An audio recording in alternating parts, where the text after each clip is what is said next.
اعوذ باللہ من الشیطان الرجیم بسم اللہ الرحمن الرحیم. وما کانا و اور ما نہیں کانا ہے لمؤمنین. یہ کتنے الفاظ ہیں؟ لمؤمنین.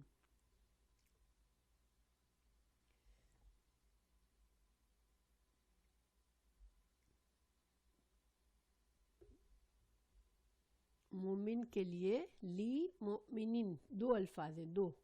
تین. لی لام زیر لی کا مطلب ہے لیے، مومن مومن کے لیے. ان یہ کہ یقتلا یقتلا قتل کر دے. یقتلا کا روٹ ورڈ کیا ہے؟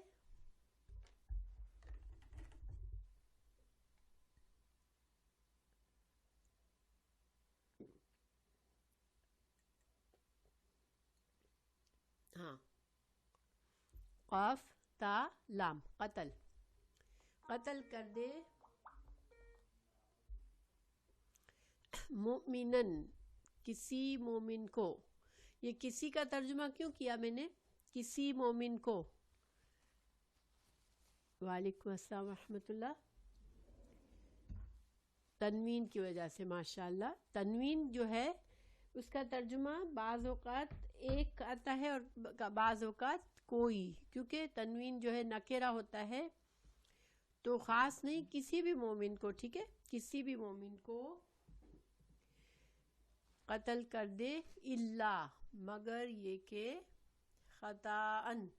خطا ہم جیسے اردو میں بھی کہتے ہیں نا، خطا کیا ہوتی ہے؟ انسان کچھ کام کرتا ہے، اس کی نیت نہیں ہوتی اور اس سے کام ہو جاتا ہے کچھ. تو اگر غلطی سے کام ہو گیا، نیت نہیں تھی مارنے کی لیکن قتل ہو گیا. ومن اور جو قتلا قتل کرے مؤمنن کسی مومن کو خطأً خطا سے پس تحریرو حر. اردو میں بھی ایکچولی حریت کا استعمال آپ نے سنا ہوگا. اردو میں بھی حریت کیا ہوتی ہے؟ آزادی ہے نا. تو حرارا آزاد کرنا. پس تحریر کا مطلب ہوتا ہے آزاد کرنا. رقبتن ایک گردن. اچھا، رقبہ جو ہے اس کا مطلب ہوتا ہے اصل میں گردن. ٹھیک ہے، لفظ رقبہ کس لیے استعمال ہوتی ہے؟ گردن کے لیے. لیکن چونکہ گردن سے اگر انسان کو پکڑ لیا جائے تو وہ بالکل بے بس ہو جاتا ہے. اس کی ساری جان اس انسان کے ہاتھ میں ہوتی ہے جس نے اس کی گردن پکڑ لی. اس وجہ سے گردن کو پورے جسم کے لیے بولا جانے لگا. اور تحریر رقبتن تو گردن آزاد کرنا، تو یعنی کہ غلام کو آزاد کرنا. ٹھیک ہے، تو تحریر رقبتن گردن آزاد کرنا یعنی ایک غلام آزاد کرنا. مگر کیسا غلام ہو؟ مؤمنتن. رقبتن کے بعد جو مؤمنتن آ رہا ہے اس کے بھی تا پر نیچے تنوین ہے، تنوین زیر کی ہے اور اس پر بھی، تو یہ اس کی صفت ہوتی ہے. ٹھیک ہے، جب اس طرح سے دو اسم آتے ہیں ساتھ ساتھ جس کے دونوں کے لاسٹ اینڈ میں ایک جیسی ہوتا ہے، زبر پیش زیر دونوں میں سملر ہوتا ہے، تو پھر یہ دوسری جو ہوتی ہے وہ پہلے کی صفت ہوتی ہے. تو یہ غلام کیسا ہو؟ مومن ہو یعنی مسلمان ہو. ہاں بالکل ماشاءاللہ. ودیتن و اور دیتن دیت دینا ہے، خون بہا دینا ہے.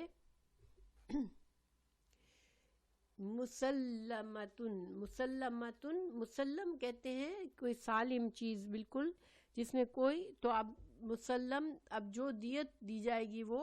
اچھی ہوگی، مسلم ہوگی. جانور اونٹ دیے جاتے تھے تو وہ اونٹ ایسا ہو کہ بے داغ ہو، اس میں کوئی بیماری یا کوئی عضو میں کمی یا نہ ہو، مسلم ہو، تو جو مسلمتن ہو الا طرف اہلی ہی، اہل کہتے ہیں گھر والے، تو دیت جب کوئی انسان مار دیا جاتا ہے تو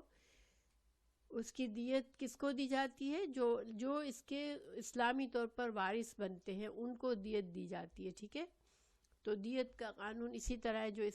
ورثاء کو دی جاتی ہے مرنے والے کا ترکہ، اسی طرح مرنے والے کی دیت بھی وارثوں کو دی جاتی ہے، اور اسی قانون سے تقسیم بھی ہوتی ہے وارثوں میں، ٹھیک ہے؟ جس طرح سے وارث کا ترکہ ہوگا اگر اس کی تقسیم ہوگی، اسی طرح سے دیت کی تقسیم ہوتی ہے۔ تو اس کو میت کے گھر والوں کو، اس کے ورثاء کو دیت دی جائے گی، الا مگر ان یہ کہ یصدقو، یصدقو اس کا روٹ ورڈ کسی کو سمجھ میں آ رہا ہے؟ یصدقو یہ اصل میں تھا یتصدقو، ٹھیک ہے؟ یتصدقو تھا، ہاں، صاد دال قاف، صدق، صدقہ دینا، صدقہ دینا، تو یہ یصدقو ایک تا کو ہٹا کے سا کو تشدید دے دی گئی ہے، یصدقو بنا دیا گیا ہے، تو وہ صدقہ کر دے، یعنی کہ میت کے ورثاء معاف کر دے۔ تو جب میت کے ورثاء معاف کرتے ہیں تو یہ اس کے لیے صدقہ ہو جاتا ہے ورثاء کے لیے، کہ جیسے انہوں نے صدقہ ادا کیا ہے۔ فَإِن،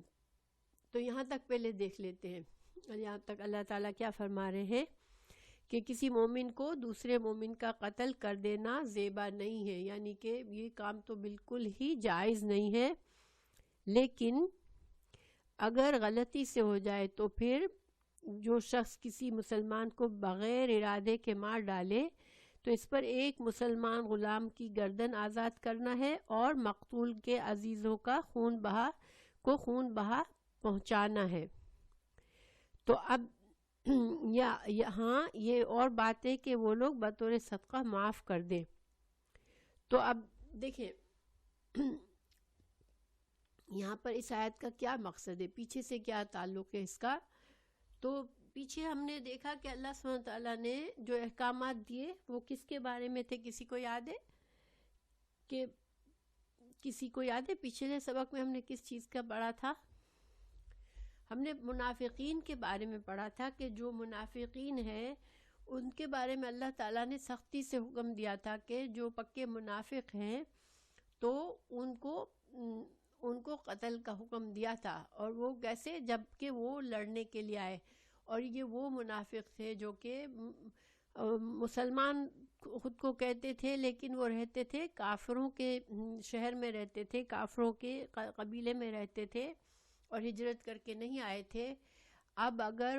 کافر مسلمانوں سے لڑنے کے لیے آتے ہیں اور وہ اس میں ساتھ وہ منافقین بھی موجود ہیں، اب کافر ہارنے لگے تو منافق آ کے مسلمان سے کہے کہ میں تو مسلمان ہوں، تو پھر چونکہ وہ لڑنے بھی آیا ہے اور وہ لڑ بھی رہا ہے مسلمانوں سے، اب مسلمان جیت گئے، اس وقت کہتا ہے کہ میں مسلمان ہوں، تو پھر اس کو بھی قتل کیا جائے گا۔ لیکن اب چونکہ یہ ایک سخت حکم تھا، بہت سخت حکم تھا، اس لیے کہ منافق کا معاملہ بڑا کنفیوزنگ تھا، وہ بھی تو سلام دعا کرتے تھے، نمازیں پڑھتے تھے۔ تو اب جو ہے یہاں پر اللہ تعالیٰ نے ساتھ ہی ساتھ قتل کا بھی، مسلمان کے قتل کے بارے میں بھی وارننگ دے دی کہ چونکہ یہ بہت احتیاط کرنے کی ضرورت ہے، کہ یقین ہونا چاہیے کہ واقعی میں اس شخص نے جو ہے جس کو ہم قتل کر رہے ہیں یہ مسلمان نہیں ہے، ورنہ اگر کسی مسلمان کو قتل کر دیا تو پھر یہ بہت بڑا گناہ ہو جائے گا۔ تو اس لیے فوراً منافق کے قتل کے حکم کے بعد اس آیت کو لایا گیا۔ تو اس میں یہ کیا ہے کہ ایک مسلمان دوسرے مسلمان کو نہیں مار سکتا، مسلمان بھائی ہیں۔ اللہ تعالیٰ نے کہا ہے کہ تمام اسلام جو ہے وہ بہت مضبوط رشتہ قائم کرتا ہے تمام مسلمانوں میں، اور ایک مسلمان دوسرے مسلمان کو نہیں مار سکتا، انلیس کہ ظاہری بات ہے کہ اگر اس کو سزا مل رہی ہے، قصاص میں مارا جا رہا ہے، وہ دوسری بات ہے، یا اس نے کوئی ایسا جرم کیا ہے جس کی سزا بطور سزا اس کو قتل کیا جا رہا ہے، جیسے زنا کا شادی شدہ زانی کی سزا ہے، وہ دوسری بات ہے۔ لیکن کسی مسلمان کی جان کو لینا مسلمان پر بہت بڑا گناہ ہے۔ تو مگر اللہ تعالیٰ نے فرمایا کہ اگر غلطی سے مر جائے، اب غلطی کس طرح سے ہو سکتی ہے؟ جیسے انسان شکار کرنے گیا اور اس کی گولی کہیں اور لگ گئی، کسی مسلمان کو لگ گئی اور وہ مر گیا، اور یا پھر اب یہ کہ جو جنگوں میں ان لوگوں کے ساتھ معاملہ ہوتا تھا کہ اب بعض اوقات بالکل لاسٹ منٹ پہ کوئی آ کے کہہ جاتا تھا کافر قوم کا آدمی کہ میں مسلمان ہوں، تو اب یہ کیا کیا جائے اس کا تو ان چیزوں کی وجہ سے یہاں پر اللہ تعالیٰ نے بتایا کہ اگر خطا سے غلطی سے ہو گئی قتل، تو پھر اس کو سزا کیا ہے کہ اس کو سب سے پہلے ایک گردن آزاد کرنی ہے، اور گردن آزاد کرنی ہے، یہ اصل میں اللہ کا حق ادا کرنا ہے، اللہ سے توبہ استغفار کے لیے یہ کام کرنا ہے کہ ایک غلام کو آزاد کرنا ہے۔ اس سے چونکہ اللہ تعالیٰ کی مخلوق کا، اللہ کے ایک بندے کو مار دیا، تو پھر اللہ سے بطور توبہ یہ سزا انسان کفارہ، اس کو کفارہ کہتے ہیں، یہ کفارہ ہے جو انسان ادا کرتا ہے کہ ایک غلام کو آزاد کرتا ہے، اور غلام بھی کون ہے؟ مسلمان غلام ہو۔ اور لیکن صرف اتنے سے کام نہیں چلتا، پھر مقتول کے وارثین کا حق بھی ادا کرنا ہے، مقتول کے قتل کا حق اس کے رشتہ داروں کو دینا بھی ضروری ہے۔ تو پھر یہ دیت جو ہے یہ اس کو دی جائے گی، اس کے کیا کہتے ہیں، مقتول کے رشتہ داروں کو دی جائے گی، اور یہ دیت جو ہوتی ہے وہ 100 اونٹ کی قیمت یا تو ہو سکتی ہے، یا 100 اونٹ اس زمانے میں دیے جاتے تھے، تو یا تو 100 اونٹ ہے، یا پھر اگر گائے دینی ہے تو پھر اسی لحاظ سے اسی قیمت کی گائے یا بکریاں دینی ہے، یا پھر پیسے دینے، سونا دینا ہے، تو اسی طرح سے دیکھیں اس زمانے میں یہ حدیث تھی کہ 100 اونٹ یا 200 گائے یا 2000 بکریاں یا 1000 دینار یا 12000 درہم، تو یہ اس طرح سے دیت دی جاتی تھی۔ اور ظاہر یہ بہت بڑی اماؤنٹ ہے، تو دیت کون دیتا ہے؟ دیت صرف قاتل پر نہیں ہوتی، ٹھیک ہے؟ جیسے ایک آدمی نے دوسرے آدمی کو مار دیا، تو اب قاتل کے پاس، ایک آدمی کے پاس اتنا پیسہ تو نہیں ہو سکتا، 100 اونٹ بہت زیادہ مہنگی چیز ہے، تو اس کے جو ورثاء ہیں، قاتل کے ورثاء ہیں، جو اس کے وارث بن سکتے ہیں، ان سب کو مل کے دیت دینی پڑے گی۔ تو اس میں بھی ایک حکمت ہے، دیکھیں قاتل کے اگر ورثاء کو اتنی بڑی اماؤنٹ دینی پڑے گی، تو نیچرلی وہ اپنے بھائی کو، اپنے رشتہ دار کو آئندہ کے لیے وہ اس قسم کے جرائم سے باز رکھیں گے کہ تمہاری وجہ سے ہم پر یہ مصیبت آئی ہے۔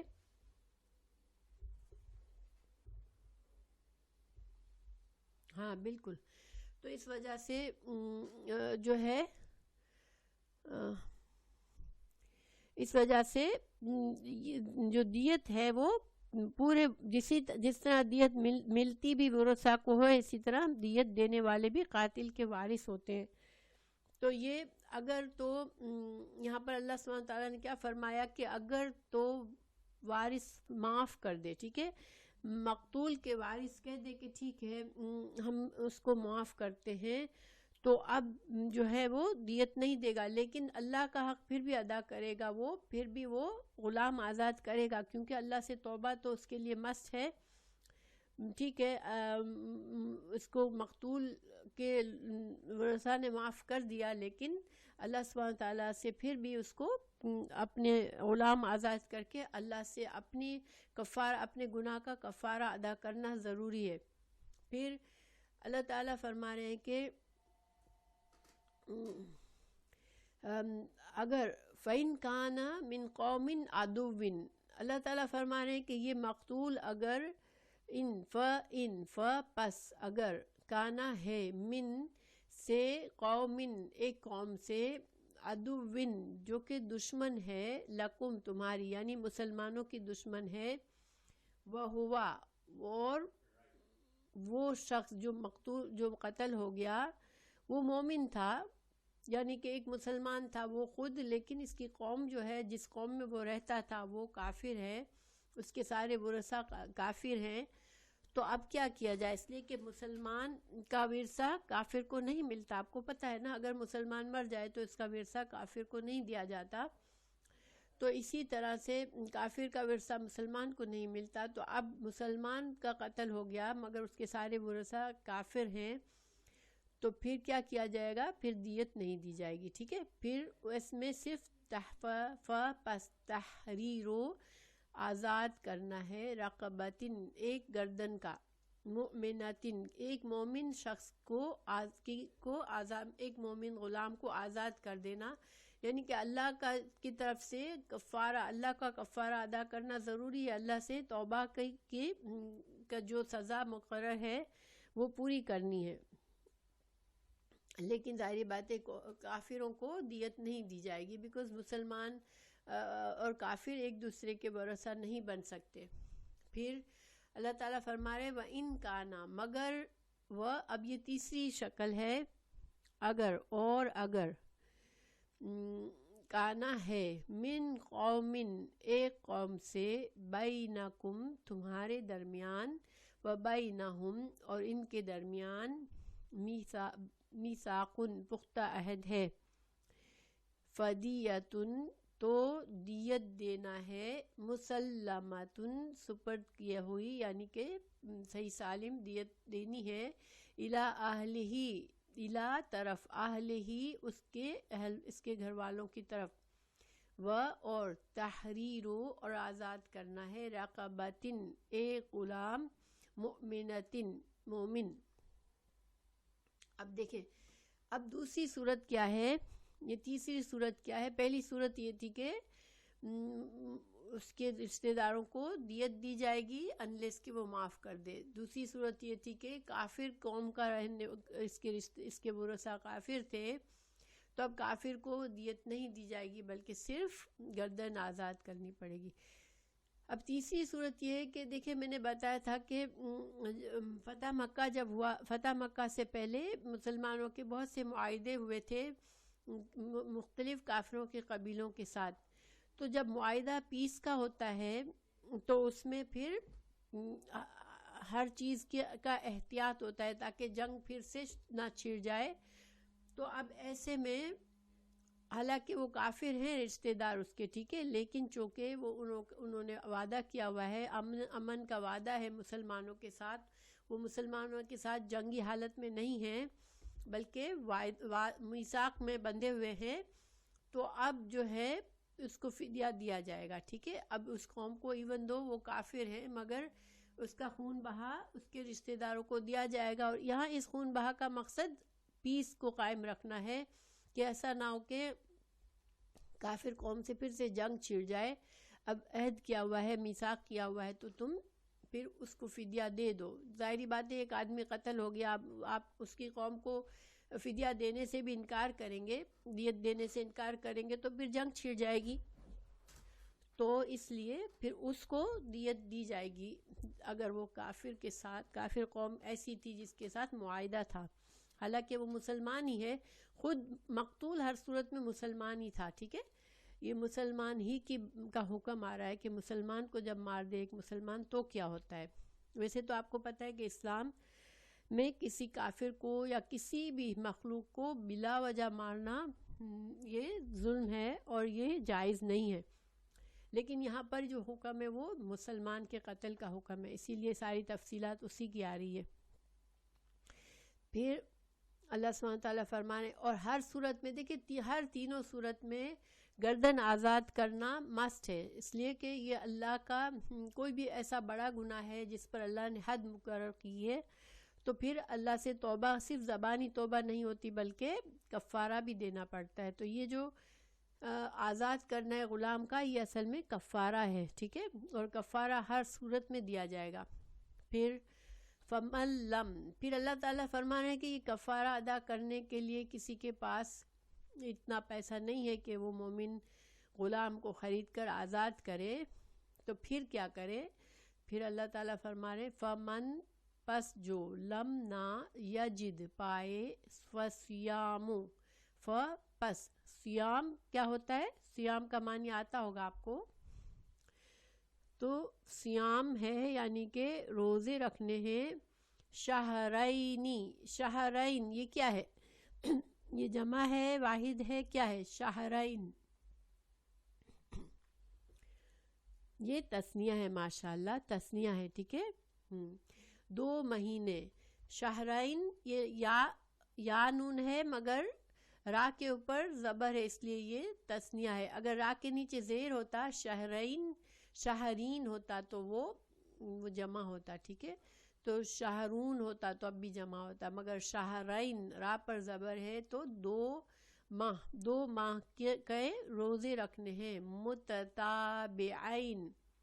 متتابعین مسلسل، تابع کہتے ہیں ایک کے پیچھے ایک آنا، ٹھیک ہے، متتابع پے در پے، تو روزے کس طرح رکھنے ہیں؟ قتل کے جو روزے ہیں سزا کے وہ مسلسل ہے، بیچ میں کوئی گیپ نہیں دینا ہے، آف کورس اگر شرعی عذر ہے، جیسے کہ عورت قاتلہ ہے اور بیچ میں حیض آ گیا، نفاس آ گیا، وہ شرعی عذر ہے، اگر مرد قاتل ہے مگر وہ شدید بیمار ہو گیا بیچ میں اور روزے کسی طرح پورے نہیں کر سک رہا، اس کی جان کا خطرہ ہے، تو پھر وہ کاؤنٹ ہوگا، ٹھیک ہے، کہ وہ بیچ میں چھوڑ دے، لیکن اگر بغیر کوئی شرعی عذر کے اگر روزہ بیچ میں چھوڑے گا تو پھر دوبارہ سے نئے سرے سے 2 مہینے مسلسل روزے رکھے گا، اس کا وہ جو پچھلا کاؤنٹ تھا وہ ختم ہو جائے گا، تو یہ سخت کنڈیشن ہے 2 مہینے بغیر ناغہ کیے ہوئے روزے رکھنا، اور یہ ایک طرح سے کفارہ ہے اس بہت بڑے گناہ کا۔ توبتن، اللہ تعالیٰ بتا رہے ہیں کہ یہ مہربانی ہے، یہ اللہ تعالیٰ نے پھر بھی اتنا بڑا یہ جو سزا ہے یہ بھی ایک مہربانی ہے اللہ کی، کہ اللہ نے تمہارے لیے ایک راستہ رکھا ہے کہ تم کو معاف کر دے، بیکاز مسلمان کو قتل کرنا اتنا بڑا گناہ ہے کہ اس کو پھر بھی اللہ تعالیٰ نے اتنی بڑی جو سزا دی ہے کہ دیت دو، ایک تو اتنی بڑی اماؤنٹ دیت دو، پھر روزے رکھو 2 مہینے تک، تو یہ بہت بڑی سزا ہے، لیکن اللہ تعالیٰ فرما رہے ہیں کہ یہ ایک مہربانی ہے من اللہ کی طرف سے، کیونکہ جب قاتل یہ کر لے گا تو پھر اس کا گناہ بالکل ہٹ جائے گا اس کے اوپر سے، کہ اس نے پورا کفارہ صحیح طرح سے ادا کر دیا، اور ظاہری بات ہے جس کے دل میں ندامت بھی ہونی چاہیے، یہ نہیں کہ انسان بہت امیر ہے اس نے کر لیا اور بہت طاقتور روزے بھی رکھ لیے لیکن پھر وہ ویسا کا ویسا نہیں بن سکتا، اور ظاہری بات ہے جو انسان سزا بھگتے گا وہ پھر اس کو پھر آئندہ سوچے گا، وہ اس طرح کے گناہ کرتے ہوئے بہت ڈرے گا، بہت احتیاط کرے گا، اس لیے کہ غلطی بھی احتیاط، انسان غلطی بھی بچ سکتا ہے، بعض اوقات بہت محتاط ہوتا ہے، تو پھر اللہ تعالیٰ فرما رہے ہیں کہ وَكَانَ، اور ہے اللہ تعالیٰ علیماً جاننے والا، حکیماً حکمت والا، اللہ سبحانہ تعالیٰ کے تمام احکامات اس کی حکمت اور اس کے علم کی بنا پر ہے، کوئی کسی پر ظلم نہیں ہے اس میں، اللہ سبحانہ تعالیٰ حاکم ہے، اس کو ہر چیز کا پتہ ہے کہ کس کا علاج کس طرح کرنا ہے، تو یہ اللہ تعالیٰ نے اپنے علم اور حکمت سے یہ سزائیں مقرر کی ہے۔ اب دیکھیں ظاہری بات ہے کہ قتل کا بہت زیادہ دکھ ہو، انسان کا ایک جان چلی جائے، اس کے رشتہ داروں کا دکھ بہت بڑا ہوتا ہے، لیکن اگر اتنی بڑی دیت دی جائے گی اور قاتل کو یہ سزائیں ملے گی تو اب انسان کے دل کو سکون آ جاتا ہے، اور وہ دل میں ایک نفرت اور غصہ، اور جس وجہ سے پہلے کے زمانے میں ہوتا تھا کہ ایک قتل کے بعد مسلسل جنگیں چلتی رہتی تھی، ایک دوسرے کے آدمیوں کو قتل کرتے رہتے تھے، تو ایک فتنہ اٹھ جاتا تھا جو کبھی ختم نہیں ہوتا تھا۔ اللہ سبحانہ تعالیٰ نے یہ اس حکم سے امن و امان قائم کرنے کا ایک طریقہ بتا دیا کہ ٹھیک ہے غلطی ہو گئی لیکن اب اس غلطی کا یہیں پر ازالہ کر دینا ہے، اس کو مسلسل جاری نہیں رکھنا، اور اس آیت کے شان نزول میں بہت سی روایات ہیں، اور مگر واقعہ سملر ہے. اور واقعہ کیا ہے کہ رسول اللہ صلی اللہ علیہ وسلم نے ایک دستہ بھیجا، فوجی دستہ بھیجا تھا کسی کافر قوم پر. تو کافر سارے چلے گئے، اس بستی سے بھاگ گئے وہاں سے جب ان کو پتہ چلا مسلمانوں کا لشکر آ رہا ہے تو. لیکن ایک آدمی وہیں رک گیا اور اس کے پاس بہت سی بکریاں تھیں اور وہ اپنی بکریوں کو چرا رہا تھا وہیں پر. تو جب لشکر پہنچا تو یہ ایک چرواہا ہی موجود تھا اپنی بکریوں کے ساتھ. تو اس نے مسلمانوں کو سلام کیا اور کلمہ بھی پڑھا یا سلام کیا. تو اب دیکھیں چونکہ سارے کافر بھاگ چکے تھے، یہ ایک اپنی بکریوں کو لیے بیٹھا تھا. تو مسلمانوں کا جو سربراہ تھا، اس کے بارے میں مختلف نام بتائے جاتے ہیں کہ یہ کون تھا. حضرت اسامہ بن ثابت کوئی کہتا ہے، کوئی اور کہتا ہے. تو نہیں، یہ والا وہ نہیں تھا، سوری میں غلط حدیث بتا رہی ہوں آپ کو. یہاں پر جو ہے اصل میں یہاں پر قتل خطا کا حکم ہے نا. تو قتل خطا کے لیے جو شان نزول کی حدیث ہے وہ یہ ہے کہ حضرت یہاں پر جو عیاش بن ابی ربیعہ جو تھے، ایک صحابی تھے، ٹھیک ہے. اب ان کے ساتھ یہ تھا کہ جب مکہ میں تھے تو ان کے اوپر بڑی ظلم اور زیادتیاں کی تھی. کس نے؟ ابو جہل نے اور ایک حارث بن یزید نام کے آدمی نے. دونوں نے، بیکوز یہ جو عیاش تھے وہ کمزور تھے مالی حیثیت سے بھی، تو ان دونوں نے اس پر بہت ظلم جاہے تھے. اور آپ کو پتہ ہے کہ مکہ میں بہت زیادتی کرتے تھے. جب کوئی اسلام لاتا تھا تو اس کے اوپر بہت سختیاں کی جاتی تھی. تو جب کسی طرح وہ بچا کے مدینہ جب چلے گئے اس عیاش بن ابی ربیعہ، تو مدینہ میں جب تھے وہ، تو یہ جو شخص ان پر جو ظلم کیا کرتا تھا مکہ میں، وہ کچھ عرصے کے بعد خود بھی مسلمان ہو کے مدینہ میں آ گیا. اس آدمی کا نام تھا حارث بن یزید. جب یہ مدینہ میں ہجرت کر کے آیا تو عیاش بن ابی ربیعہ نے اس کو دیکھا تو وہ اس کو اپنا ظلم یاد آ گیا کہ میرے ساتھ اس شخص نے بڑا ظلم کیا تھا. تو اس نے اس کو قتل کر دیا فوراً بغیر اس کے تحقیق کے کہ یہ مسلمان ہو گیا ہے. پھر جب پتہ چلا کہ یہ تو مسلمان ہو گیا تھا تو پھر یہ رسول اللہ صلی اللہ علیہ وسلم کے پاس آئے اور دریافت کیا کہ اب میں کیا کروں جب یہ مسلمان ہو گیا تھا اور میں نے اس کو قتل کر دیا. تو پھر کہتے ہیں کہ یہ آیت نازل ہوئی قتل خطا کی، کیونکہ ان سے خطا ہوئی تھی. ظاہر ہے ان کو ان کے ساتھ ظلم ہوا تھا، اور جب اس ظالم جب جو ان سامنے آیا جو آدمی جس نے ظلم کیے تھے، اب ان کو یہ لگا کہ اب یہ یہاں آیا ہے تو اس کو کافر سمجھ کر ہی ان کو مار دیا تھا. تو اس کی وجہ سے یہ آیت نازل ہوئی. تو بہرحال اللہ سبحانہ تعالیٰ نے ہر معاملے میں اللہ سبحانہ تعالیٰ جو ہے وہ ہمارا دین ہمیں رہنمائی کرتا ہے کہ انسان سے کبھی ایسے حالات ہو جاتے ہیں. تو 3 قتل خطا کے اس آیت سے ہم نے کیا خلاصہ سیکھا کہ مسلمان کو کسی طرح مار نہیں سکتا. ہاں البتہ غلطی ہو جائے، جس کو علم نہ ہو اور قتل ہو جائے تو پھر 3 صورتیں ہمیں بتائی گئی. ایک تو یہ کہ مقتول جو ہے اس کے ورثاء کو دیت دی جائے گی اور ایک مسلمان غلام کو آزاد کیا جائے گا. دوسری صورت یہ ہے کہ مقتول کے رشتہ دار جو تھے وہ کافر تھے، تو اب مسلمان جو ہے وہ کافر کو دیت نہیں دیتا، ورثہ نہیں دیتا، تو اب دیت نہیں دی جائے گی بلکہ صرف غلام آزاد کرنے کی سزا باقی رہ جائے گی اس شخص پر. تیسری صورت یہ ہے کہ کافر قوم ہے، مسلمان تھا مقتول اور قاتل بھی مسلمان تھا، تو اب جو ہے قاتل کو اپنے مقتول کے رشتہ داروں کو دیت بھی دینی پڑے گی، اس لیے کہ اس قوم سے معاہدہ ہے مسلمانوں کا. تو پیس امن قائم رکھنے کے لیے دیت بھی دی جائے گی اور غلام بھی آزاد کیا جائے گا. لیکن اب اللہ سبحانہ تعالیٰ نے بتایا کہ بھائی اگر اس شخص، کیونکہ اب دیت تو ہے نا پورا خاندان مل کے دیتا ہے، ٹھیک ہے، قاتل کا پورا ورثہ، سب ورثہ اس میں مدد کرتے ہیں دیت پے کرنے میں، لیکن جو کفارہ ہے وہ صرف قاتل کو دینا ہوتا ہے۔ اب قاتل کے پاس اتنے پیسے نہیں ہے کہ وہ ایک غلام کو خرید کر آزاد کرے، تو پھر وہ کیا کرے، 2 مہینے کے متواتر روزے رکھے اور اس میں کوئی ناغہ نہ کرے۔ اگر شرعی عذر ہے اور اس کی وجہ سے ناغہ ہوا ہے تو ٹھیک ہے، ورنہ اس کو دوبارہ سے 2 مہینے کے مسلسل روزے جب تک وہ پورے نہیں کرے گا اس کا کفارہ ادا نہیں ہوگا۔ تو انشاءاللہ یہ حکم پوری طرح سے آپ لوگوں کے لیے کلیئر ہو گیا ہوگا۔ اب اگلی آیت کی طرف چلتے ہیں۔ وَمَن يَقْتُلْ، اور من جو، یقتل قتل کرے، مؤمنن کسی مومن کو، متعمدن جان بوجھ کر۔ اب یہاں پر قتل خطا نہیں ہے، خطا کا قتل نہیں، بلکہ کیا ہے، عمد، ارادے کے ساتھ قتل کرنا ہے۔ عمد کہتے ہیں ایک کام ارادے سے کرنا، جان بوجھ کر کرنا، ٹھیک ہے۔ تو اب ارادہ جان بوجھ کر اس نے قتل کیا، جانتا تھا کہ یہ مسلمان ہے لیکن اس کو قتل کر دیا۔ فَجَزَاؤُهُ، پس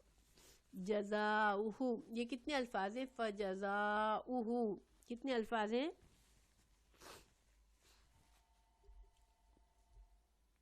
4، 3 ہے، 3 انشاءاللہ 3 ہے، ٹھیک ہے۔ پس جزاؤ، جزا بدلہ، ہو اس کا، تو اس کی سزا کیا ہے پھر، جہنم، جہنم ہی اس کی سزا ہے، کیونکہ یہ بہت بڑا گناہ ہے۔ اور نہ صرف جہنم، اللہ تعالیٰ فرما رہے ہیں خالدن، ہمیشہ رہنے والا، خالد کہتے ہیں ہمیشہ رہنے والا، فیہا اس میں، فی میں، ہا اس میں، اس میں، وغضبا، اب دیکھیں کتنی سختی ہے یہاں پر، پہلے تو اللہ تعالیٰ نے فرمایا وہ جہنم میں جائے گا، پھر اللہ تعالیٰ نے فرمایا ہمیشہ رہے گا، پھر اللہ تعالیٰ نے فرمایا وغضبا، غضبناک ہوا اللہ علیہ اس پر، وَلَعَنَهُ اور لعنت کی، ہو اس پر، یعنی کتنا غصہ اس میں پتہ چلے، اللہ تعالیٰ کتنے ناراض ہو رہے ہیں کہ پہلے تو اللہ تعالیٰ نے کہا جہنم میں جائے گا، پھر کہا ہمیشہ وہیں رہے گا، پھر اللہ نے فرمایا اللہ اس پر غضبناک ہوا ہے، پھر اللہ تعالیٰ اس پر لعنت کرے گا، اور وَأَعَدَّ تیار کیا ہے، لہو، اور عدد سے ہے، عدہ کسی چیز کو گن گن کے تیار کرنا، یعنی بڑے اہتمام سے تیار کرنا، وہ بہت احتیاط سے برابر کا تیار کرنا، اعدّ لہو اس کے لیے، عذاباً عذاب، عظیماً بہت بڑا۔ تو یہ بہت ڈراوے والی آیت ہے کہ کسی مسلمان کو جان بوجھ کر قتل کرنا، ارادے سے قصداً قتل کر ڈالنا، اس کی سزا دوزخ ہے جس میں وہ ہمیشہ رہے گا، اس پر اللہ کا غضب ہے، اسے اللہ تعالیٰ نے لعنت کی ہے اور اس کے لیے بڑا عذاب تیار رکھا ہے۔ تو اب یہ اس کا کیا ہے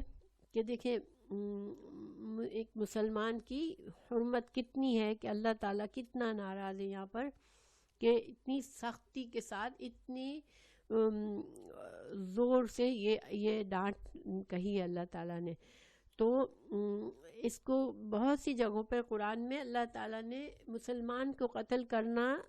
اور شرک باللہ، اللہ کے ساتھ شرک کرنا، ایک ہی آیت میں اس دونوں گناہوں کو ذکر کیا ہے۔ گویا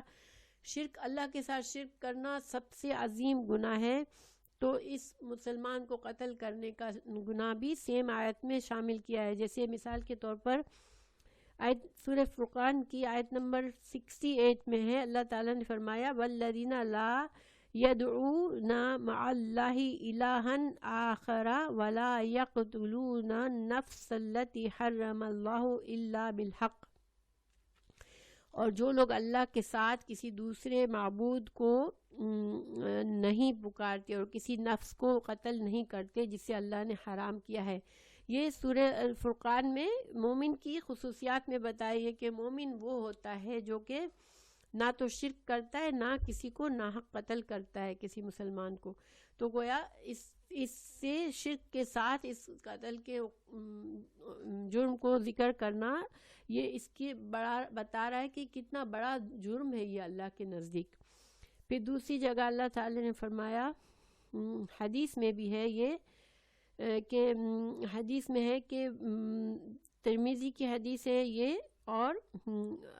اس میں ابو ہریرہ کی حدیث ہے کہ اگر آسمان و زمین کے تمام رہنے والے ایک مومن کے قتل میں شریک ہو جائے تو اللہ ان سب کو جہنم میں ڈال دے گا۔ کین یو امیجن، ایک انسان کے، ایک مومن کے قتل کے جرم میں اگر ساری جماعت، سارے آسمان اور زمین کے تمام انسان مل کر بھی کرتے ہیں تو یہ جرم اتنا بڑا ہے کہ سب کو اللہ جہنم میں ڈال دے گا۔ تو یہ اس کی حدیث بھی اس کی سختی کو بتاتی ہے۔ اب سوال یہ پیدا ہوتا ہے کہ کیا پھر اس کی کبھی توبہ قبول نہیں ہو سکتی؟ ابھی انسان نے قتل تو کر دیا، ٹھیک ہے،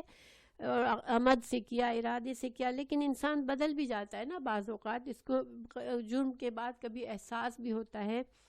تو کیا وہ توبہ کرے پورے اخلاص سے تو کیا پھر بھی اس کی توبہ قبول نہیں ہوگی؟ تو اس میں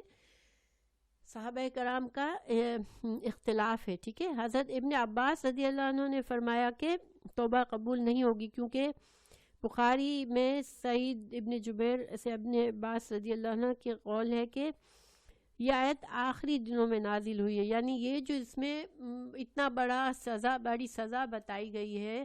مسلمان کے قتل کی، تو یہ آخری دنوں میں نازل ہوئی ہے جب قرآن آلموسٹ مکمل ہو چکا تھا۔ تو علماء کہتے ہیں کہ جب جو حکم بالکل اینڈ میں آیا ہے اس میں کوئی چینجز نہیں آئی ہے، جیسے آپ کو پتہ ہے کہ شراب کا حکم پہلے آیا، اس میں تھوڑا کم تھا، پھر تھوڑا زیادہ ہوا، پھر تھوڑا زیادہ ہوا، 4 دفعہ شراب کی ممانعت کا حکم آیا۔ تو قانون یہ ہے کہ جو آخری حکم ہوتا ہے وہ فائنل حکم مانا جاتا ہے۔ جب کسی حکم کے بارے میں ایک سے زیادہ بار قرآن میں آتا ہے، آیت حکم ایک سے زیادہ بار آیا ہے، تو پھر جو لاسٹ حکم ہوتا ہے اس کو فائنل حکم سمجھا جاتا ہے۔ تو اسی وجہ سے حضرت ابن عباس کہتے ہیں کہ جو مسلمان کو قتل کرے گا اس پر اس کی یہ سزا جو اس آیت میں دی گئی ہے وہ ایک فائنل حکم ہے، اور یہ اس کی توبہ کا اس میں اللہ نے ذکر نہیں کیا ہے، اور ہمیشہ کے جہنم کا لکھا ہے، اس لیے یہ فائنل حکم ہے۔ لیکن دوسری رائے کیا ہے اس کے بارے میں، جو کہ جمہور علماء کا آج کل یہی، دیکھیں جو یہ ایک صحابی کی رائے تھی نا، لیکن جو بہت سے صحابہ کرام اور بہت سے علماء نے دوسرے دلائل دیکھ کے، چونکہ اللہ تعالیٰ نے کئی جگہوں پہ قرآن میں، جیسے مثال کے طور پر سورہ الفرقان میں اللہ تعالیٰ نے فرمایا کہ جو بھی، جیسے شرک کے علاوہ جو بھی گناہ ہے اللہ تعالیٰ وہ اس کو معاف کرے گا، اگر ظاہری بات ہے کہ انسان اخلاص دل سے اپنے گناہوں پر نادم ہو اور اللہ سے معافی بھی مانگے اور پھر بہت سارے نیک اعمال کرے، تو اس کے نیک اعمال اور اس کی توبہ کے ذریعے اس کے گناہ کا کفارہ ادا ہو جائے گا، ٹھیک ہے، اس کا گناہ ہٹ جائے گا اس کے سر سے، کیونکہ اللہ تعالیٰ نے سورہ فرقان میں فرمایا کہ الا من تاب وآمن وعمل صالحا فاولئک یبدل اللہ سیئاتہم حسنات وکان اللہ غفور رحیما۔ جو شخص توبہ کر لے گا اور ایمان لے آئے گا اور عمل صالح کرے گا تو اللہ تعالیٰ اس کے گناہوں کو نیکیوں سے بدل دے گا، وہ بے شک اللہ غفور الرحیم ہے۔ یعنی اس آیت سے پتہ چلتا ہے کہ انسان کبھی بڑے بڑے گناہ کر دیتا ہے، کبیرہ گناہ کر دیتا ہے، جیسے زنا کر دیا، قتل کر دیا، جو کہ بہت ہی عظیم گناہ ہے اور جس کی بڑی بڑی سزائیں دی ہے اللہ تعالیٰ نے۔ اگر ایسا انسان بھی سچے دل سے معافی مانگ لے اور پھر معافی کے بعد اپنے آپ کو بدل دے، اپنا عمل اور نیک اعمال کرتا رہے، تو اللہ تعالیٰ اس کے ان گناہوں کو بھی نیکیوں میں بدل دے گا۔ یہ اللہ کی رحمت ہے، اللہ تعالیٰ کی مغفرت اتنی بڑی ہے۔ پھر سورہ زمرات میں 53 آیت میں اللہ تعالیٰ نے فرمایا قُلْ يَا عِبَادِ الَّذِينَ أَسْرَفُوا عَلَىٰ أَنفُسِهِمْ لَا تَقْنَطُوا مِن رَحْمَةِ اللَّهِ إِنَّ اللَّهَ يَغْفِرُ الذُّنُوبَ جَمِيعًا۔ آپ کہہ دیجئے کہ اے میرے بندو، جنہوں نے اپنے آپ پر ظلم کیا ہے، اللہ کی رحمت سے نا امید نہ ہو، بے شک اللہ تعالیٰ تمام گناہوں کو معاف کر دیتا ہے۔ تو یہ آیت اتنی کمفرٹنگ ہے ہم لوگوں کے لیے، مسلمانوں کے لیے، کیونکہ کون گناہ نہیں کرتا. اور اللہ تعالیٰ نے کتنے پیار سے اس میں کہا ہے کہ وہ لوگوں جنہوں نے ظلم کر دیا اپنے اوپر، یعنی کہ اتنے بڑے بڑے گناہ کر دیے کہ اب تم اس گناہ کے بوجھ سے دبے جا رہے ہو اور اب تمہارا دل ڈوب رہا ہے کہ اب کیا کریں، اب تو ہم بہت گناہ کر دیے، اب تو ہماری کہیں سے اب ہمارے لیے کوئی راستہ نہیں ہے، ہم ان گناہوں کے عذاب سے ہم نہیں بچ سکتے. تو اللہ تعالیٰ فرما رہے ہیں کہ تم نا امید نہیں ہو اللہ کی رحمت سے، کیونکہ اللہ سبحانہ تعالیٰ تمام گناہ بخش دے گا، کیونکہ اللہ سبحانہ تعالیٰ بہت غفور ہے، بہت رحیم ہے. ہاں البتہ ظاہری بات ہے کہ جتنا بڑا گناہ ہے اتنی بڑی ندامت ہونی چاہیے انسان کو، اور اتنا زیادہ انسان بعد میں اپنے آپ کو بدل دے کہ جتنا برے راستے پہ چل رہا تھا اب وہ اچھے راستے پر چلنے لگے. حضرت جو ہے نا کیا کہتے ہیں،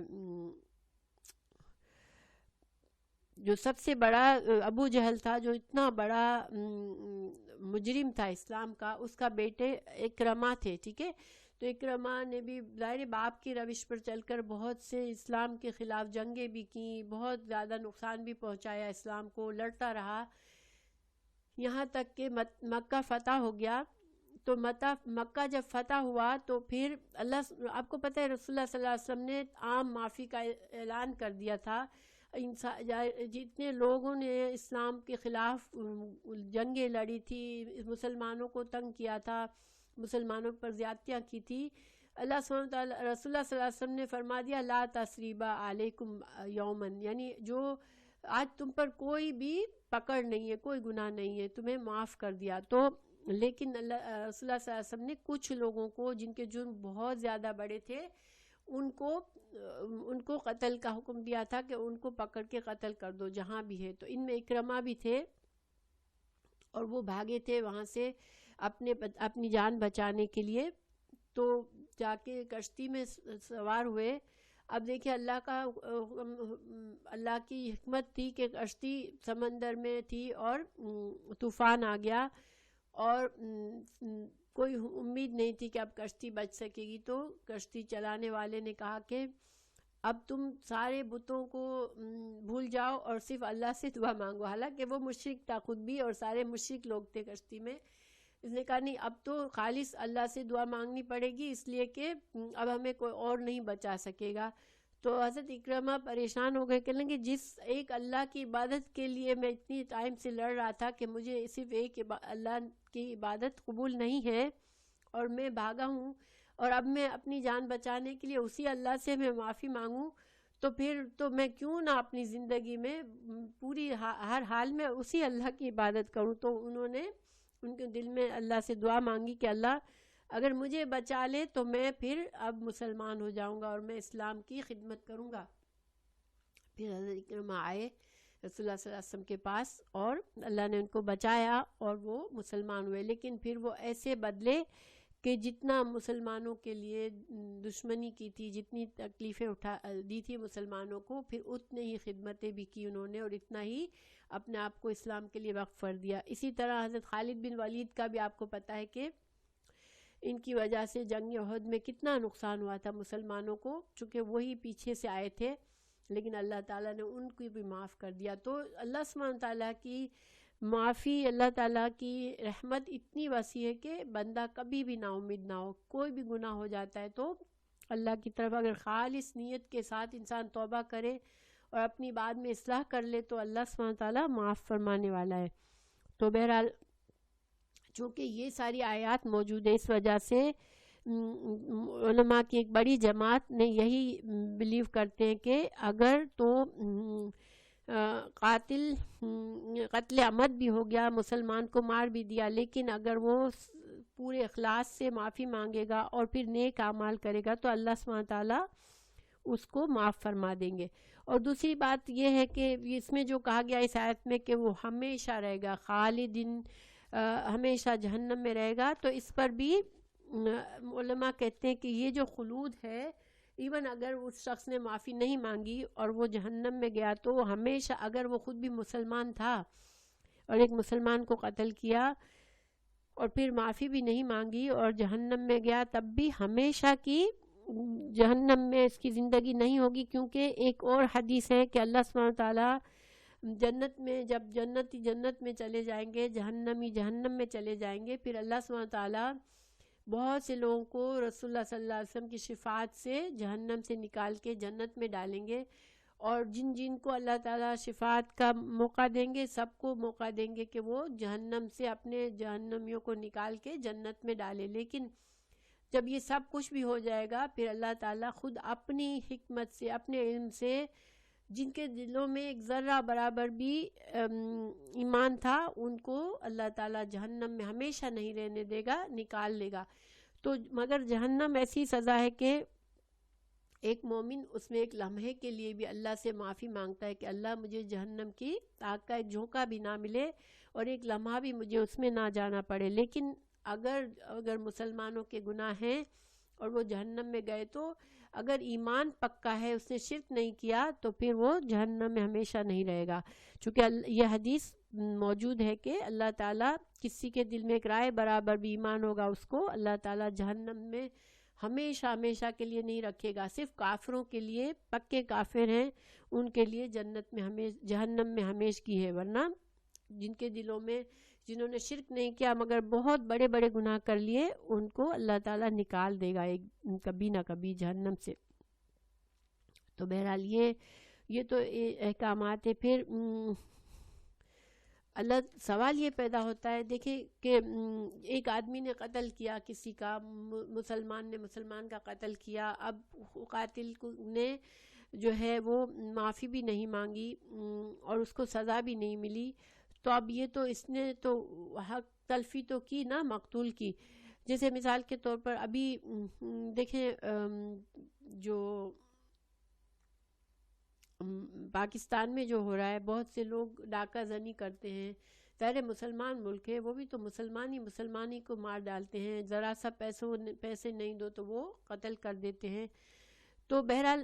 اب یہ ہوا کہ اگر علماء یہ کہتے ہیں کہ اگر قاتل نے مقتول کو مار بھی دیا، پھر اس نے توبہ کر دی اور اللہ تعالیٰ نے اس کی توبہ قبول کر لی، تو بھی بندے کا حق تو ادا نہیں ہوا نا۔ اور چونکہ یہ بات بھی ہے، حدیث سے ثابت ہے کہ اللہ تعالیٰ اپنے حق کی تو اللہ کی مرضی ہے، اللہ معاف کر دے۔ جیسے انسان نماز میں سستی کرتا ہے یا اللہ کے حق میں کمی کرتا ہے، اب اللہ سبحانہ تعالیٰ رحیم ہے، کوئی اللہ تعالیٰ بندے کی کسی اور اچھی بات کی وجہ سے اس کو سزا نہ دے، اس کو معاف کر دے، یہ اللہ تعالیٰ کی حکمت ہے، اللہ کی وسعت ہے، مہربانی ہے، رحم ہے۔ لیکن اللہ تعالیٰ کا یہ قانون ہے کہ اگر ایک انسان دوسرے انسان کی حق تلفی کرتا ہے تو پھر وہ اللہ نہیں معاف کرے گا، وہ اس بندے سے معاف کرنا پڑے گا۔ اگر وہ بندہ نہیں معاف کرتا تو پھر جس نے جرم کیا اس کو سزا ملے گی۔ تو اب آپ لوگوں نے وہ حدیث بھی سنی ہوگی کہ جب دو آدمی آئیں گے تو ایک آدمی نے اتنے نیکیاں کی ہوگی کہ بڑا اس کا نیکیوں کا اتنا پلندہ ہوگا، اور ایک آدمی نے اتنے گناہ کیے ہوں گے جس کے بہت سارے گناہ ہوں گے، لیکن جس نے نیکیاں کی، نمازیں پڑھی، روزے رکھے، اس نے اس شخص پر کوئی زیادتی کر دی جس نے بہت نیکیاں نہیں کی تھی۔ تو پھر آخرت میں کیا ہوگا؟ جس نے نیکیوں کے بہت ساری نیکیاں لے کر آیا ہوگا، اس کو اپنی نیکیاں دینی پڑیں گی جس شخص کے ساتھ اس نے ظلم کیا ہوگا۔ تو جو کہ یہ اللہ کا قانون ہے کہ بندوں کے حقوق، اللہ تعالیٰ بندوں کے حقوق بندوں ہی سے معاف ہونے ہیں، اگر بندہ معاف کرے تو ہی معاف ہوتے۔ تو پھر اب سوال یہ پیدا ہوتا ہے کہ قاتل نے تو معافی مانگ لی اللہ سے، مگر اب مقتول کے جو مقتول ہے اس کے نہ ورثاء نے اس کو معاف نہیں کیا، نہ وقت مقتول کا، تو ظاہر ہے وہ تو چلا گیا دنیا سے، تو پھر بندوں کے حقوق کا کیا بنے گا؟ تو اس کے بارے میں علماء کہتے ہیں کہ اللہ سبحانہ تعالیٰ کے پاس کوئی وسعت میں کمی نہیں ہے۔ اللہ تعالیٰ اپنی رحمت سے اور فضل اور کرم سے دونوں کو خوش کر سکتا ہے، قاتل کو معاف کر کے خوش کر دے، اور مقتول کو کوئی اتنی بڑی نعمت دے دے کہ وہ اپنی اس نعمت کی وجہ سے خوش ہو کر قاتل کو معاف کر دے۔ تو یہ اللہ سبحانہ تعالیٰ دونوں کو جنت میں بھیج سکتا ہے۔ تو اللہ تعالیٰ خیر گناہوں سے اور مشکلوں سے بچائے انسان کو۔ اب تو اب دنیا میں قانون کیا ہے؟ جیسے اسلامی قانون کیا ثابت ہوتا ہے کہ مقتول کے کسی نے اگر جان بوجھ کے کسی مسلمان کو مار دیا تو اب مقتول کے ورثاء کے اوپر ہے کہ یا تو اس کو معاف کر دے قاتل کو، یا پھر اس سے قصاص لے، یعنی کہ اس کی جان کے بدلے جان لے، یا پھر اس سے دیت قبول کرے کہ ٹھیک ہے ہمیں دیت دے دے قاتل تو ہم بات صحیح ہو جائے گی۔ اور جو قصاص کا معاملہ ہے وہ جو ہے ورثاء تو کہیں گے کہ ہمیں قصاص چاہیے، لیکن قاتل کو خود نہیں ماریں گے بلکہ حکومت سزا دے گی، ٹھیک ہے، اسلامی حکومت اس کو سزا دے گی، لیکن مقتول کے ورثاء کہیں گے کہ ہمیں قصاص چاہیے۔ تو اب یہ ہے کہ یہ فیصلہ ہوگا کورٹ میں، مگر بات کس کی سنی جائے گی؟ مقتول کے ورثاء کی۔ اگر ورثاء معاف کر دے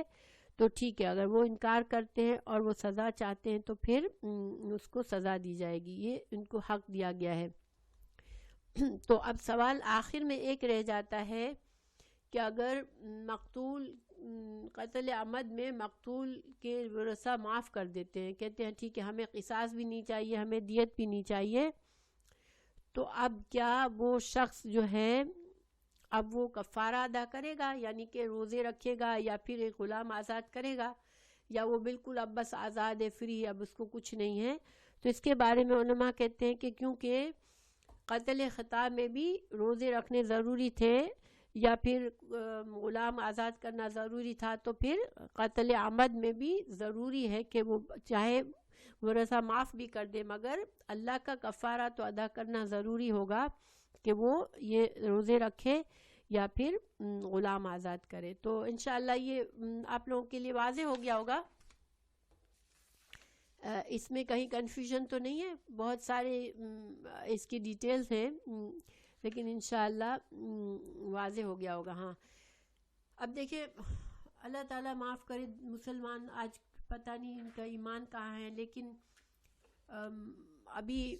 پچھلے دنوں رف کے کزن کو صرف اس لیے مار دیا کہ اس سے پیسے چھیننے کے لیے آئے تھے، لیکن خاندان نے ظاہر ہے کہ قاتلوں کے خلاف کوئی مقدمہ دائر نہیں کیا، کیونکہ وہ ڈرتے تھے کہ ہم ان کے ساتھ کہاں پڑیں گے، اگر ہم نے کوئی مقدمہ دائر کیا تو کہیں وہ ہمیں بھی پھر نقصان نہ پہنچائے، تو اب وہ خاموش ہو گئے۔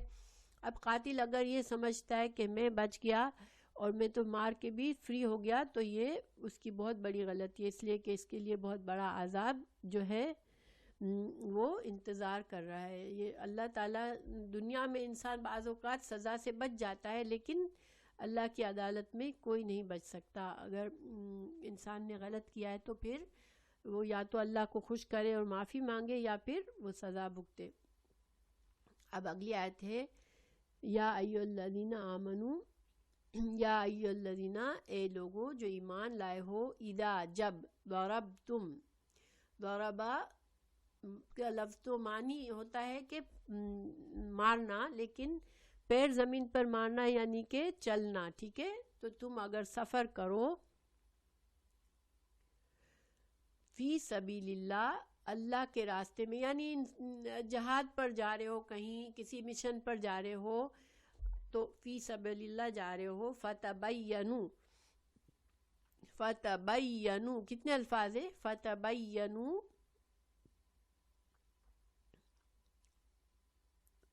نہیں تین کہاں سے ہوئے؟ پس تبینوا، ہاں تا کو اگر ہم کہیں کہ تم کے لیے ہے تو پھر تین ہے، لیکن تبینوا فعل مضارع ہے، تا کا معنی تم ہے، تو پھر تم تحقیق کر لو، ٹھیک ہے، تحقیق کر لو، ولا اور نہ، تقولو تم کہو، لیمن واسطے اس کے جو القا ڈالے، لام قافیہ، لقیا تم جو ڈالے، الیکم تمہاری طرف، السلام سلام سلامتی، لستا نہیں ہو تم، مؤمنن مؤمن۔ یہاں پر اللہ تعالیٰ کیا فرما رہے ہیں کہ جب دیکھیں وہ مکس ٹائمنگ تھے نا، ابھی جیسے کہ جنگیں چل رہی تھی، کافروں مسلمان کافر سب تھے عرب میں، اب اب کوئی مسلمانوں کا دستہ جا رہا ہے، اب پتہ چلا کہ کوئی کافر ایسی سچویشن میں مل گیا کہ جہاں پر جنگی حالات ہیں، اب وہ کہتا ہے وہ سلام کر دیتا ہے، تو اللہ تعالیٰ فرمانے کہ اب تم اس نے تم کو سلام کیا تو تم جو ہے تحقیق کر لو، تم اس کو پھر مار مت دو کہ نہیں یہ تو کافر ہی ہے، ایسے ہی جھوٹا سلام کر رہا ہے، کیوں کہ یہ صحیح نہیں ہے۔ تب تغونا تم تلاش کرتے ہو، تب تغونا کا روٹ ورڈ کسی کو سمجھ آ رہا ہے؟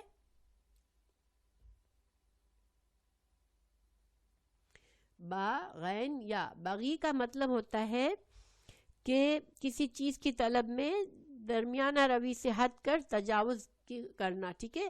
یعنی ایک تو ہوتا ہے انسان کی خواہش پوری کرنے کے لیے انسان کوشش کرتا ہے، لیکن بغی کیا ہوتا ہے کہ انسان جائز ناجائز کی پرواہ کیے بغیر کوئی خواہش پوری کرنا چاہے، ٹھیک ہے؟ تو اللہ تعالیٰ فرما رہے ہیں کہ تم تلاش کرتے ہو، تب تغونا تم تلاش کرتے ہو، تم اللہ کی حدود کو توڑ کر تم دنیا کا مال چاہتے ہو، آردہ سامان، آرد کہتے ہیں جو دنیا کا سامان ہوتا ہے، مال و متاع، الحیات الدنیا، الحیات دنیا کی زندگی، تو کیا تم دنیا کی زندگی کا سامان چاہتے ہو؟ فعند اللہ، پس عندہ پاس اللہ، اللہ کے مغانم یعنی کہ غنیمتیں ہیں، بہت زیادہ اللہ کی نعمتیں ہیں، کثیرتن بہت ساری۔ تو اللہ تعالیٰ نے یہاں پر کیا حکم دیا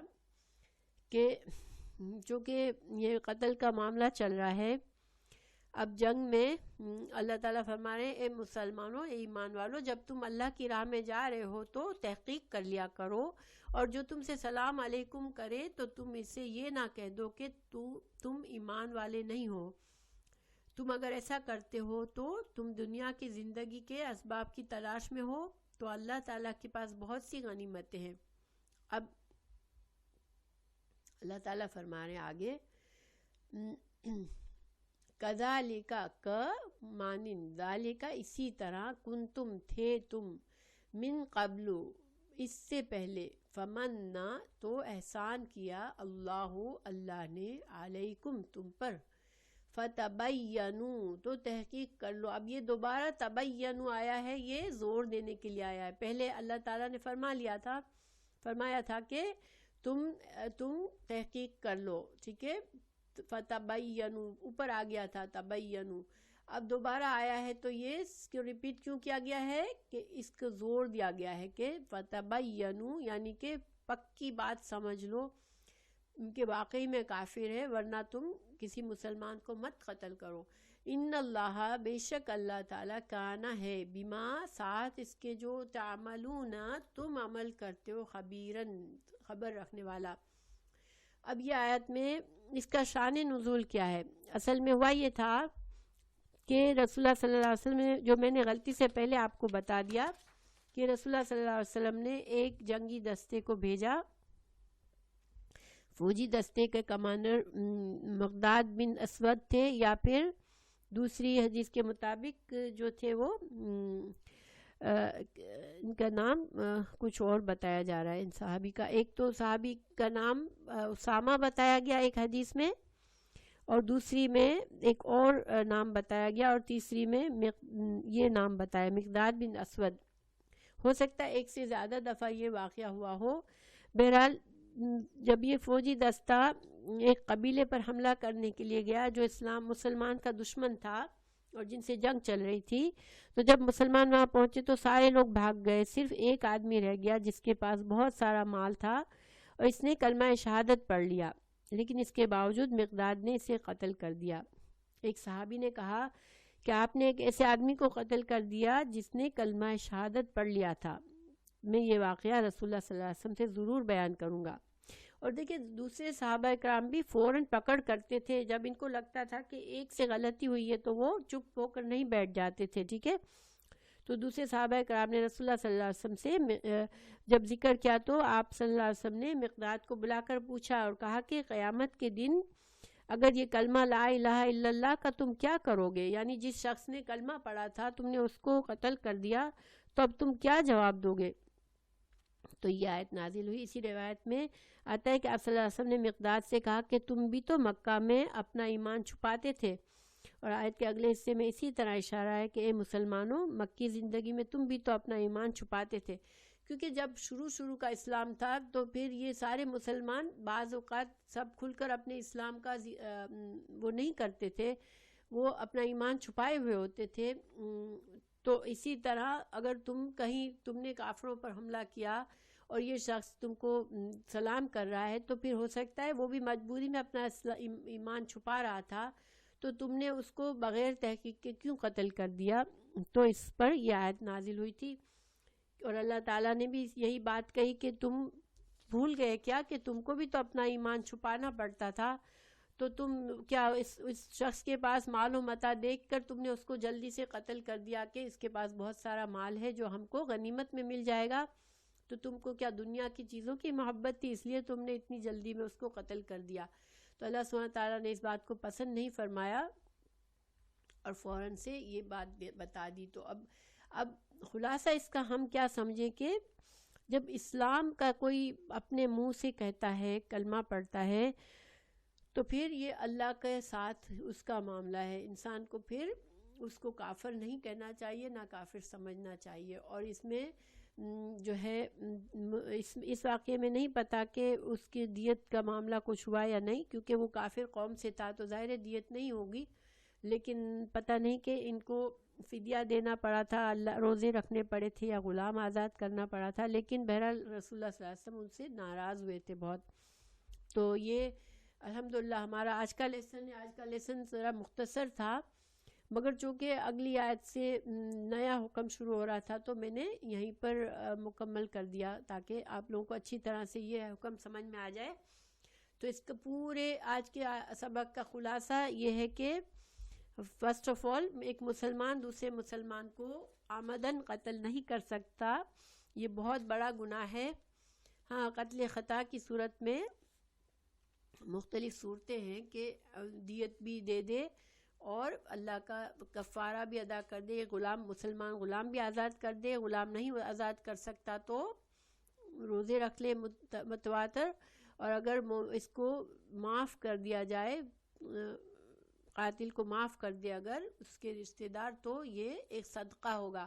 اور معافی کی ظاہری بات ہے کہ معاف جنہوں نے کیا ان کو اجر و ثواب ایسا ہی ملے گا جیسے انہوں نے صدقہ کیا ہو اللہ کے نام پر، یہ اتنی بڑی دیت کی اماؤنٹ جیسے دے دی انہوں نے، تو ان کو ان کا اجر و ثواب ملے گا ان کے صبر کا۔ اور پھر کافر کی قوم سے آدمی ہے اور اس کے ورثہ کافر ہے تو پھر دیت نہیں دی جائے گی، بس صرف کفارہ ہوگا۔ لیکن جس قوم کے ساتھ معاہدہ ہوگا کافر قوم کے ساتھ، پھر اس کو دیت دی جائے گی صلح رکھنے کے لیے۔ اور دوسری آیت میں ہم نے یہ پڑھا کہ قتل عمد بہت بڑا گناہ ہے اور اس کی سزا بتائی، اللہ تعالیٰ کی ناراضگی بتائی گئی کہ اس میں اللہ تعالیٰ بہت ناراض ہوتا ہے اور بہت سخت گناہ ہے، لیکن اگر صحیح دل سے وہ انسان معاف کر لے اور نیکی کے اعمال بہت زیادہ کرے تو پھر اس کے لیے گنجائش ہے کہ انشاءاللہ اللہ اسے معاف فرما دیں گے، کیونکہ اللہ تعالیٰ نے وعدہ کیا ہے کہ اللہ تعالیٰ ہر گناہ معاف کر دے گا اگر بندہ صحیح دل سے معافی کر دے۔ اور پھر اللہ تعالیٰ نے آخری آیت میں یہ احتیاط کا پہلو بتایا کہ جنگی حالات میں جب کوئی ایسا دعویٰ کر دے کہ وہ مسلمان ہے تو تم اس کی بات کو اس کی تحقیق کے بغیر اس کو قتل نہ کرو، کہ کہیں مسلمان کو تم غلطی سے نہ قتل کر دو، اور تم اپنے مال غنیمت کی جلدی حاصل کرنے کے لیے یہ کام نہ کر دو۔ اور باقی آخر میں اللہ تعالیٰ نے فرمایا کہ اللہ تعالیٰ سب دیکھتا ہے جو تم کرتے ہو، تو اس کا مطلب یہ ہے کہ انسان کس نیت سے کیا کام کرتا ہے وہ اللہ تعالیٰ کو معلوم ہوتا ہے۔ اگر ایک مسلمان کی نیت مال غنیمت حاصل کرنے کی اور وہ جلدی سے قتل کرتا ہے تو پھر وہ گناہگار ہوگا اور اس کو سزا ملے گی اس کی۔ تو اللہ تعالیٰ ہمیں سمجھنے کی توفیق دے اور اللہ تعالیٰ ہمیں گناہوں سے بچنے کی توفیق دے، آمین۔ تو انشاءاللہ ہمارے